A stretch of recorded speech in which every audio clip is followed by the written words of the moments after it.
네, 오늘 집회는 마태복음 3장을 마감을 이제 하는 집회를 가질 건데, 지난번 4번 집회 중심과 똑같이 요한의 불침례와 그리스도의 불과 성령 침례에 관한 말씀을 나눕니다. 오늘은 이제 마태복음 3장을 마감을 하겠습니다. 자, 마태복음 3장 13절로 17절, 이때에, 여기 이때에라고 하는 거 잘 명심해서 마음에 담아두세요.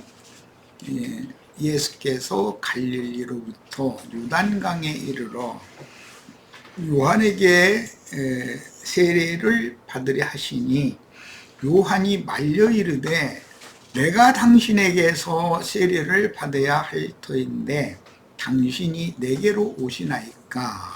그랬어요. 여기 이제 시작 말씀의 이때라는 말은 요한의 물침례가 절정에 달아서 많은 사람들이 요한의 제자가 된 때 그런 말이에요.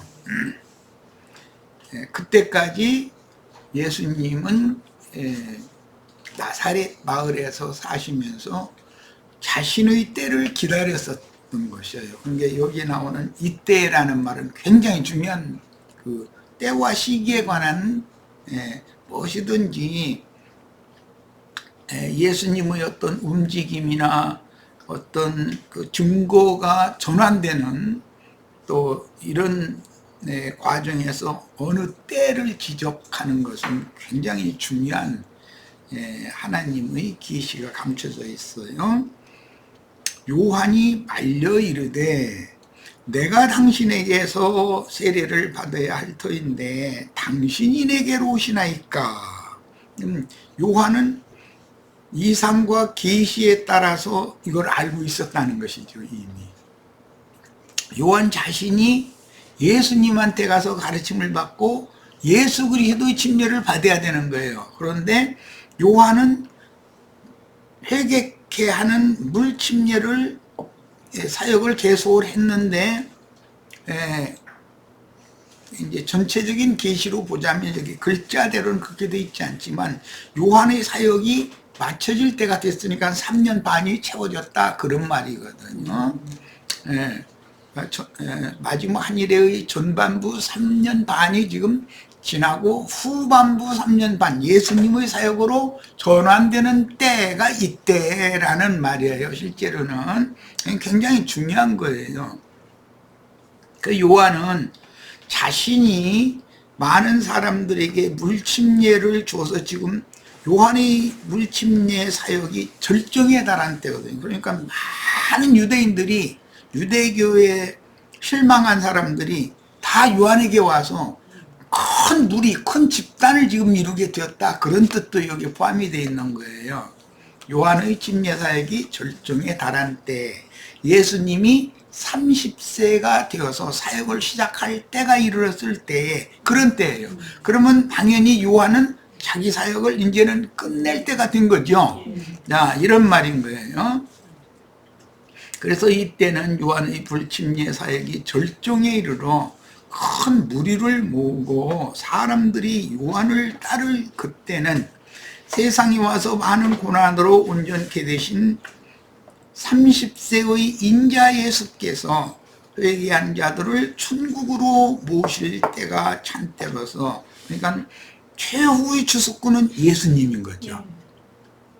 요한은 피상적인 지식으로만 자신도 예수의 가르침을 받고 주님의 제자가 되어야 한다는 것을 알고는 있었어요. 그런데 이제 요한의 약점이 드러나죠. 요한은 사람이고 예수님은 하나님이니까 여기서 이제 어떤 때와 시기에 찼을 때 그 사람의 처신하는 걸 보면은 이게 딱 구분이 되죠. 약한 인간인지 강한 하나님인지.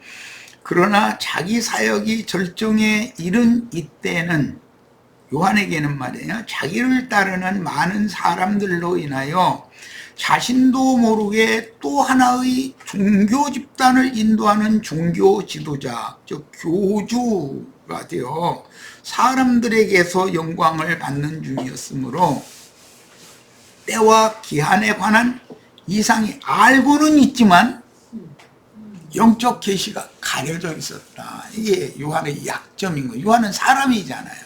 예수님은 하나님이지만 이제 그 차이가 있어요. 사람은 많은 사람들을 모아서 하나의 자기를 바라보고 자기를 따르는 종교 단체가 형성이 되면 그때 나는 이제 이 사역을 그만해야 된다라고 속으로는 감이 와도 그걸 놓기가 어렵다는 거예요. 인간의 야심이고 약점인 거죠, 이게. 이 말은 지금 이제 이 시작 말씀을 잘 마음에 담아 두셔야 돼요. 자, 예수께서 대답하여 이르시되 이제 허락하라 그랬어요. 이때는 예수님의 말씀에 이제지요. 지금까지는 네가 많은 사람들에게 세례를 줘서 요한의 사역의 절정기에 이르렀지만 이제는 네가 나에게 침례를 줌으로 네 사역을 마무리를 해야 된다 그 말이에요. 이제 그러니까 때가 된 거지. 요한의 사역이 절정에 이르렀을 때 사람은 그때 자기가 하던 그 일을 놓는다는 게 쉽지가 않은 때죠. 왜냐하면 많은 사람이 모여서 요한이 하는 말을 이제는 요한이 거짓말을 해도 따르는 그런 시점이 됐기 때문에 굉장히 이제 요한에게는 어마어마한 시험이 되는 거죠. 예수께서 대답하여 이르시되 이제 허락하라. 여기 이제라는 말과 시작 말씀에 이때라는 말은 굉장히 중요한 거예요. 그러니까 우리가 이와 같이 하여 예수님에게 요한이 침례를 줌으로 요한의 침례 사역을 종결하고 예수님의 사역을 시작하게 함으로 그 말이요 모든 의를 이루는 것이 합당하니라. 율법과 선지자 시대의 의도 이루어지고 하나님이 예수를 보내서 하실 하나님의 의도 이루어지는 모든 의가 다 이루어져야 되는 거예요.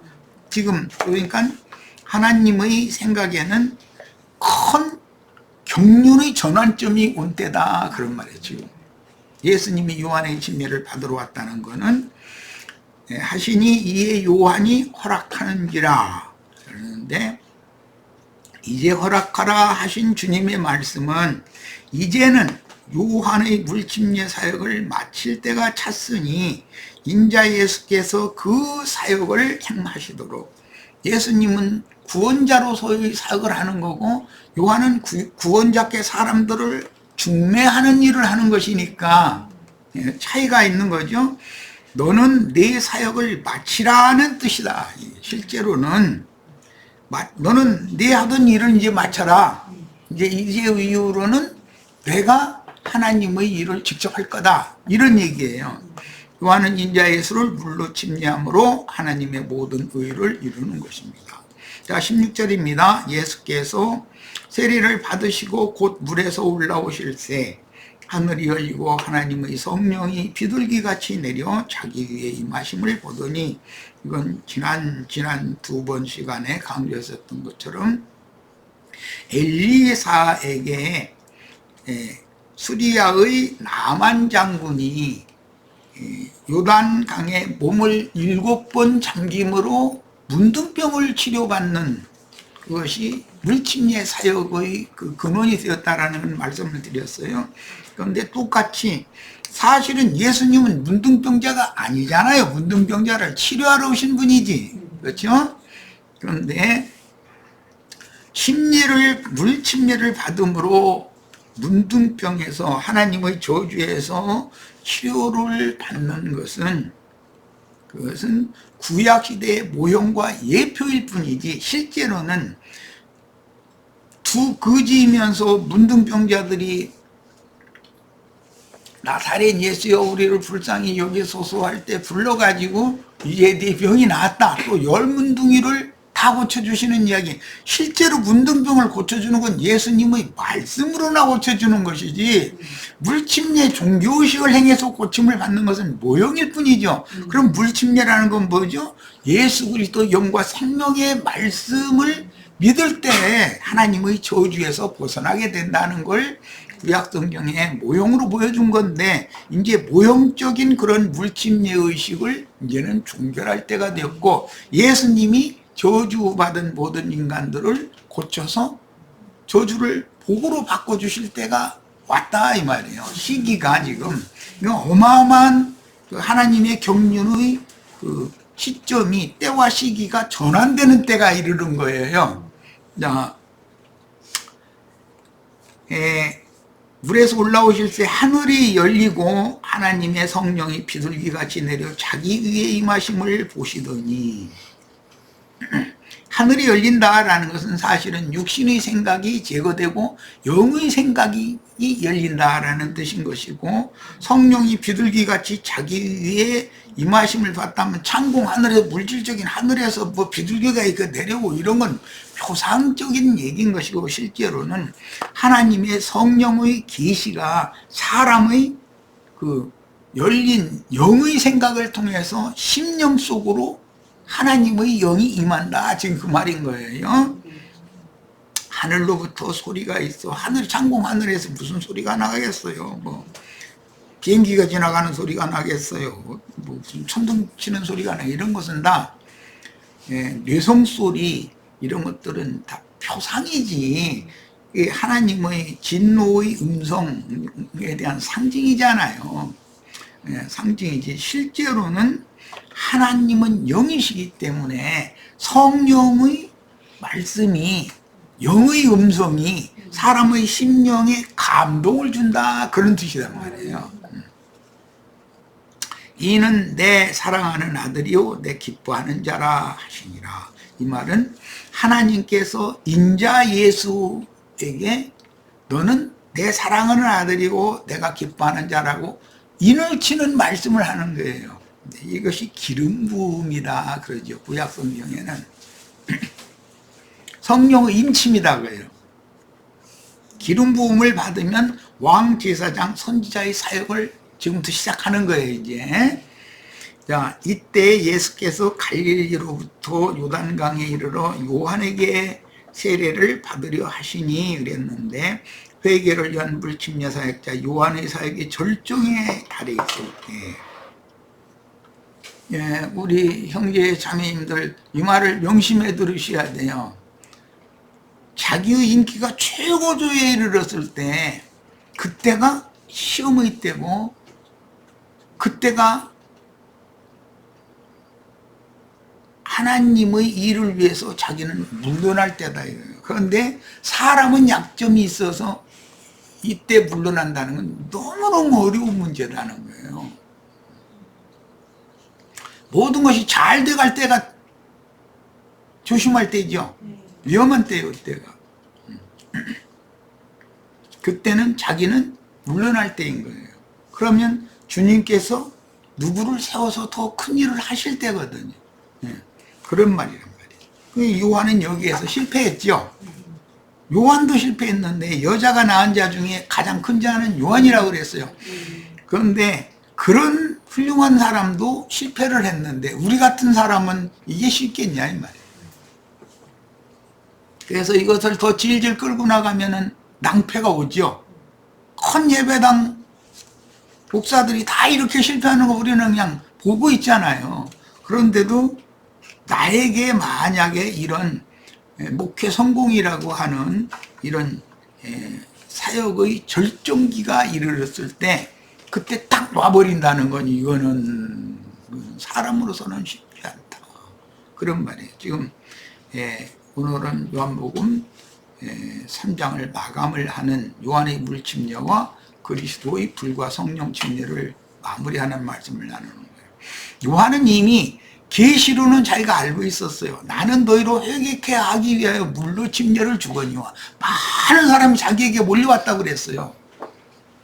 내 뒤에 오시는 이는 나보다 능력이 더 많아서 그는 불과 성령으로 침례를 줄 거다라고 선언을 했어요. 그런데도 그분이 불과 성령으로 침례를 줄 그분이 자기에게 왔을 때 자기는 예수를 물침례를 하면 물침례 사역이라는 건 끝나는 거다. 율법과 선지자의 때는 이제 끝나는 거다. 예수님이 친히 불과 성령으로 침례해서 문둥이들 다 고쳐주고 다 해야 되는 때가 온 거예요. 그런데 요한은 탁 놓지를 못했다는 얘기를 지금 하는 것이 마태복음 3장 이야기다, 그런 말이에요. 참 우리들에게도 어마어마한 시험이지요, 이것이. 인생사에서도 그러고 뭔가 쏠쏠 잘 지나갈 때 굉장히 위험한 때죠. 그때 뭔가를 확실하게 결단력 있게 어떤 것을 단절할 것 단절하고 이렇게 할 수 없으면 그 사람은 하나님의 요구하는 그 구원의 완성에 이르지 못한 사람이다. 다윗이 왜 그렇게 실패를 하고 고통을 많이 받았어요? 자기 자식들 못되게 자라는 걸 뻔히 알면서도 그걸 엄격하게 하지를 못했단 말이에요. 인간이 다 그런 약점이 있다는 거예요. 내가 내 자식을 기르는데 내 자식이 약간의 어떤 문제가 있다고 해서 내 자식을 그렇게 엄격하게 회초리를 들어서 이렇게 훈육한다는 건 쉽지가 않은 것이거든요. 그래서 이제 아버지가 특히 그걸 해야 되는데, 어머니가 앞장서서 회초리를 딱 들어주면 그 자식은 반듯하게 자라죠. 아버지가 회초리로 치면은 아이가 상처를 받지만 어머니가 회초리로 치면 상처를 받지 않고 어머니 품에 더 이렇게 달라들게 돼 있는 것이거든요. 이런 것이 참 인생사에서도 보면 배울 게 너무 많은 거예요. 그런데 아버지가 회초리 치면 어머니가 이렇게 막 자식 이렇게 안고 밖으로 나가고 막 이렇게 오면은 보르댕이가 더 나빠져 버리죠. 그렇게 되면. 자식 망가뜨리는 일이죠. 본문의 평행 구절인 마가복음 1장 9절에는 예수께서 갈릴리 나사렛으로부터 와서라고 기록이 되어 있다. 마가복음 1장 9절에는 갈릴리의 나사렛에서부터 저기 사해 근처의 에논이라고 하는 곳까지 내려오신 거죠. 저 북쪽에서. 예수님이 육신의 부모와 함께 애굽에서 귀국을 한 이래 30세가 되기까지, 이때라고 하는 그때가 되기까지 카불 땅의 나사렛 동네에서 숨겨져서 때를 기다렸다라는 것이죠. 요한이 요단강에서 침례 사역을 행할 때 예수님이 요한에게 침례를 받으심으로 요한의 사역이 예언들을 이루는 하나님의 뜻을 수행하고 있었다는 사실을 증명해 주는 말씀인데, 예수께서 요한에게 침례를 받으러 오신 사실에 대해서 세속 교계에서는 많은 신학자들이 이론이 분분해요. 그런데 왜 아무런 죄가 없고 문둥병자가 아니잖아요. 예수님은 죄인이 아니잖아요. 죄와 상관없는 분이니. 그런데 그 예수님이 회개의 물침례를 요한에게 와서 받아야 되는가를 생각해 봐야 된다. 이미 나는 설명을 이미 다 했어요. 이제는 사람의 사역은 종결되어지고 하나님이 친히 사역을 해야 되는 때가 왔다라는 뜻이다라는 거예요. 이게 이제 오늘 나눈 말씀의 핵심 주제입니다. 자, 이번엔 3장 14절로 갑니다. 요한이 말려 이르되 내가 당신에게서 침례를 받아야 할 터인데 당신이 내게로 오시나이까. 요한은 이걸 알고 있었죠.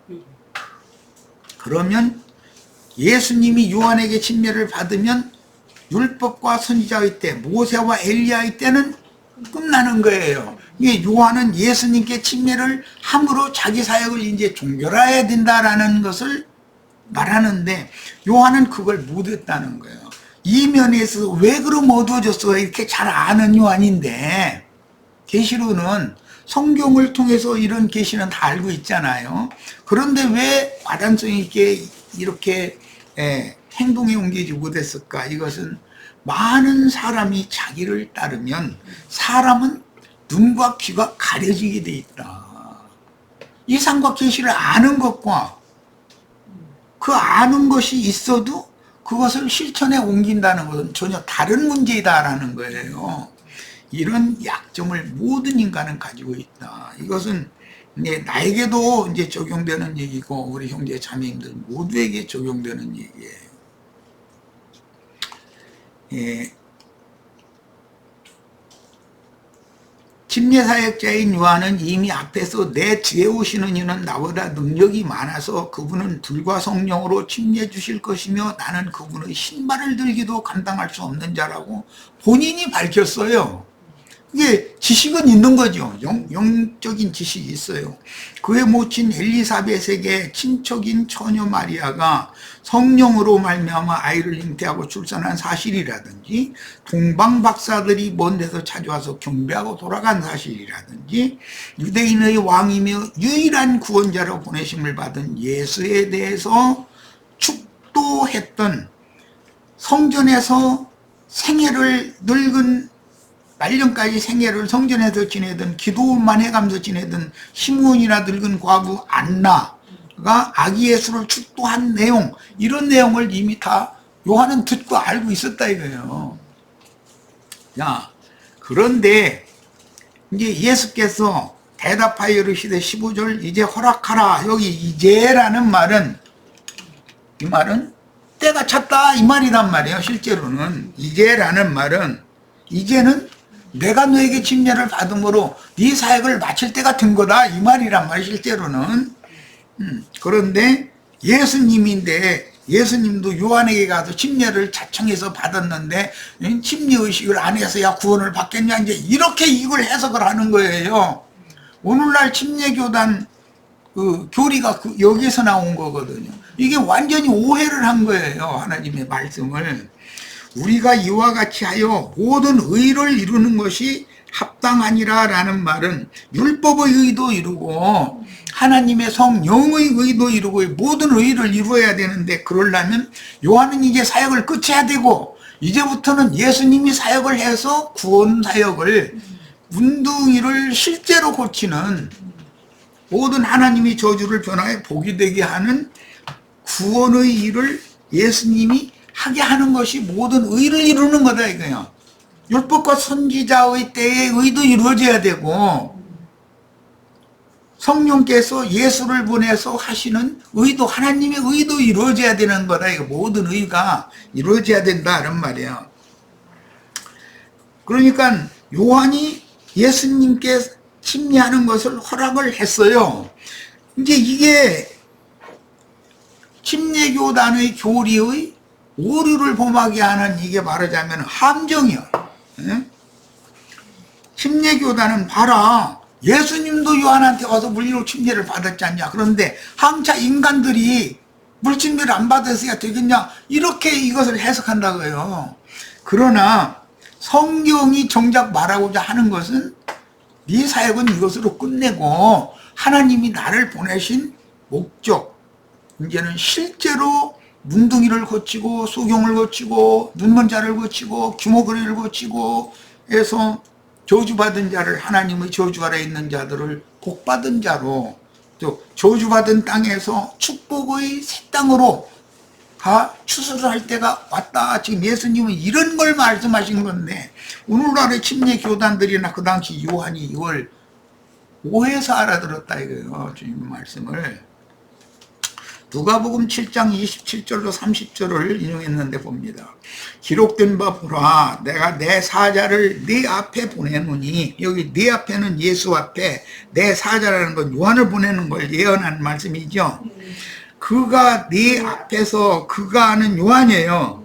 이제 엘리야인데, 내 앞에서 네 길을 준비하리라 한 것이, 네 길이라는 것은 예수님이 회개하고 돌이킨 사람들의 심령과 마음에 임할 수 있는 새로운 길을 지금 요한이 개척하는, 길을 닦는 역할을 하러 보냄받은 것이지, 말하자면은 길잡이 역할을 하라고 보냄받은 것이지, 예수님이 이제 실제로 임했어. 그러면 길잡이가 계속 그 노릇을 계속 지가 앞장서서 그 노릇을 계속하면 안 된다 이거예요. 이 사람에 대한 말씀이라 내가 너희에게 말하노니, 여자가 낳은 자 중에 요한보다 큰 자가 없도다. 모세보다, 이사야보다 요한이 가장 큰 자예요. 그럼에도 요한이 진짜로 가장 큰 자냐? 그러나 반전을 말씀하시죠. 하나님의 나라에서는 극히 작은 자라도 그보다 크니라 하시니, 하나님의 나라에 들어온 사람은 요한보다 더 크라, 그 말이잖아요. 이제 그러니까 이 오늘 나누고자 하는 마태복음 3장 말씀이 침례 교단 사람들이나 기독교계 목사들이 생각하는 것과는 전혀 반대의 뜻을 가지고 있는 거죠. 요한의 사역을 계속 하라는 뜻이 아니라, 너는 이제는 네 일을 끝내, 지금부터는 내가 일을 할 거니까 하나님이 예언하신 새 일을 행하실 때가 왔다, 이 말이잖아요. 자, 모든 백성과 세리들은 이미 요한의 세례를 받은지라 이 말씀을 듣고 하나님을 의롭다 하되, 바리새인과 율법 교사들은 그의 세례를 받지 아니하므로 그들 자신을 위한 하나님의 뜻을 저버리니라 그랬어요. 바리새인과 율법 교사들이 요한이 세례하는 곳으로 온 것은 엿보러 온 것이지, 자신들이 회개하고 요한의 제자가 되려고 온 건 아니라는 말이죠, 지금. 자, 그런데 예수님이 요한에게 온 것과 바리새인들과 사두개인들이 온 것과는 전혀 뜻이 다른 거예요, 지금. 예수님이 요한에게 온 것은, 네 사역은 율법과 선지자의 때는 이것으로 끝이고 지금부터는 새 일을 행하러 온 나의 시대가 왔다, 인자의 때가 왔다, 이 말인 거예요, 실제로는.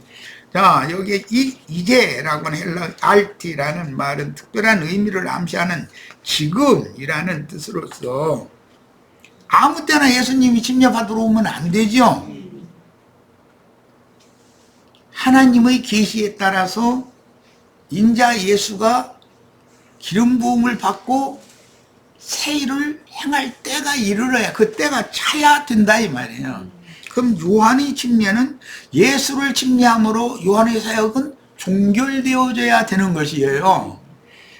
요한의 말이 옳으나 지금은 요한이 예수님에게 침례를 베풀어 메시아께서 오실 길을 닦는 사역을 완수해야 한다는 뜻으로서 요한의 불침례 사역은 예수에게 침례를 줌으로 사역을 완수하게 되는 것이다. 그러면 율법과 선지자 때의 의도 이루어지죠.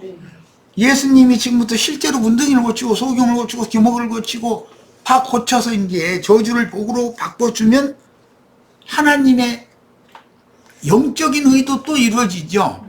율법의 의만 이루어져서 되는 게 아니죠. 모든 의가 다 이루어져야지.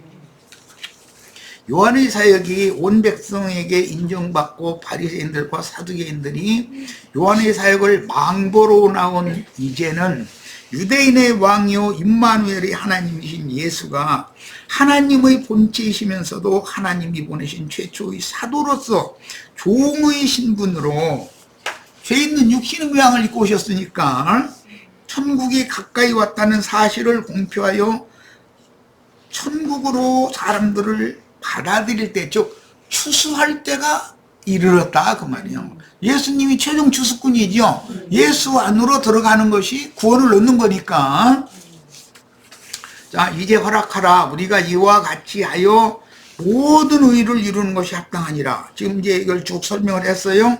본문에서 이와 같이 하여라는 말씀은 엘리야의 영과 능력으로 야훼 앞에 보내심을 받아 야훼의 길을 준비해야 할 책임을 맡은 침례 사역자 요한이 예수께 침례의식을 행함으로 이제부터는 예수님이 본격적으로 사역을 시작할 때가 되었다는 뜻입니다. 이 말을 오늘 지금 마태복음 3장을 마무리를 하는 중인데 이 말을 잘 명심해서 마음에 새겨두셔야 돼요.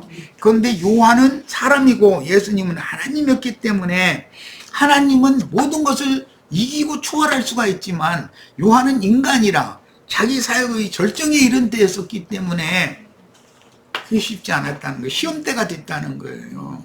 사역의 초기에 만약 예수님이 오셨다면 요한도 알겠습니다. 내가 이제 침례주는 이걸로 끝내고 나도 주님께 가서 주님의 제자가 되고 나의 제자가 되었던 모든 자를 이끌고 주님 안으로 나가겠습니다. 이랬어야 맞는 거죠.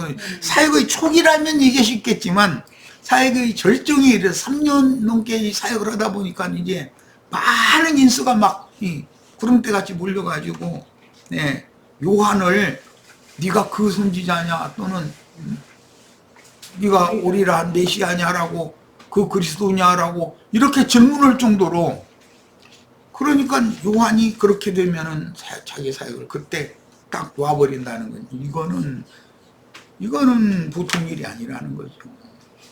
자, 이제 시간이 돼서 일단 첫 시간 여기까지 하고 마치겠습니다. 아이고 이거 3페이지.